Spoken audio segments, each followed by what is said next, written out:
Assalamualaikum warahmatullahi wabarakatuh. Perkenalkan, nama saya Yulana Akriani dari Prodi Penjaskesrek kelas C angkatan 18. Di sini saya akan mempresentasikan tugas saya yang berjudul Landasan Bimbingan dan Konseling. A. Pengertian landasan bimbingan dan konseling. Landasan di dalam Kamus Besar Bahasa Indonesia. Pusat bahasa dikna diartikan sebagai alas, dasar, atau tumpuan. B. Landasan-landasan bimbingan dan konseling.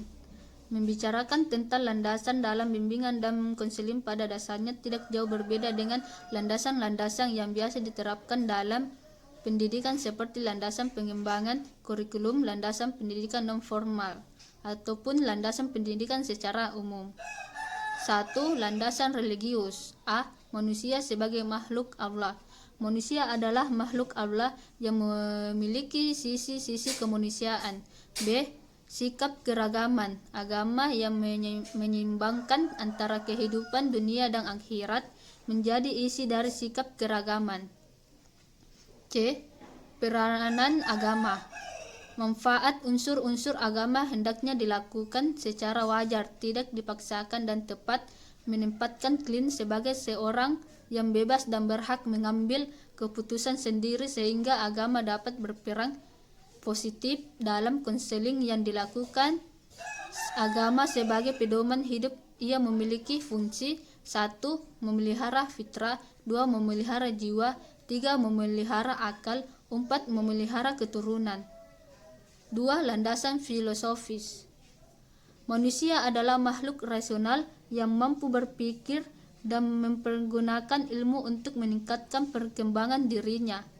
Manusia juga belajar mengatasi masalah-masalah dihadapinya.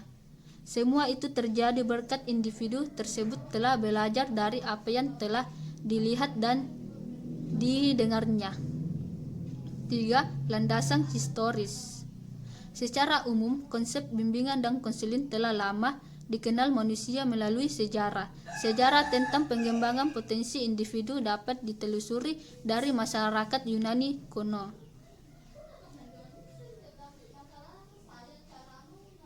Landasan psikologis. Landasan psikologis dalam bimbingan konseling berarti memberikan pemahaman tentang tingkat laku individu yang menjadi sasaran layanan klien. A. Perkembangan BK di Barat. Sampai awal abad ke-20 belum ada konselor di sekolah. Pada saat itu pekerjaan konselor masih ditangani oleh para guru. B. Perkembangan BK di Indonesia. Layanan BK di industri Indonesia telah mulai dibicarakan sejak tahun 1962, ditandai dengan adanya perubahan sistem pendidikan di SMA, yakni dengan adanya program penyusuran. Program penyusuran merupakan respon akan kebutuhan untuk menyalurkan siswa ke jurusan yang tepat bagi dirinya secara perorangan. 5. Landasan sosial budaya.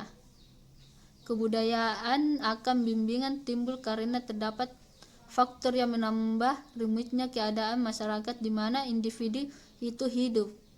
Faktor-faktor tersebut seperti perubahan konstelasi keuangan, perkembangan pendidikan, dunia kerja, perkembangan komunikasi, dan lain-lain.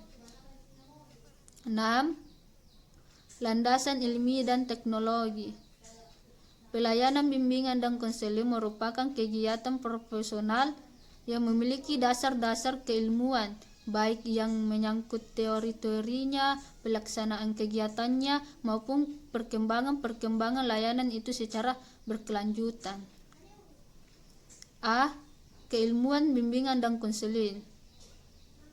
Ilmu bimbingan dan konseling adalah sebagai pengetahuan tentang bimbingan dan konseling yang terus secara logis dan sistematik.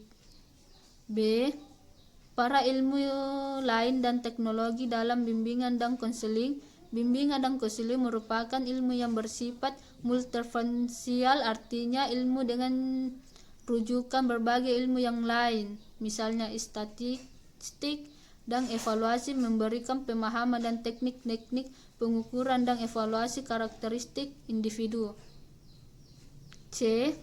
Pengembangan bimbingan konseling melalui penelitian.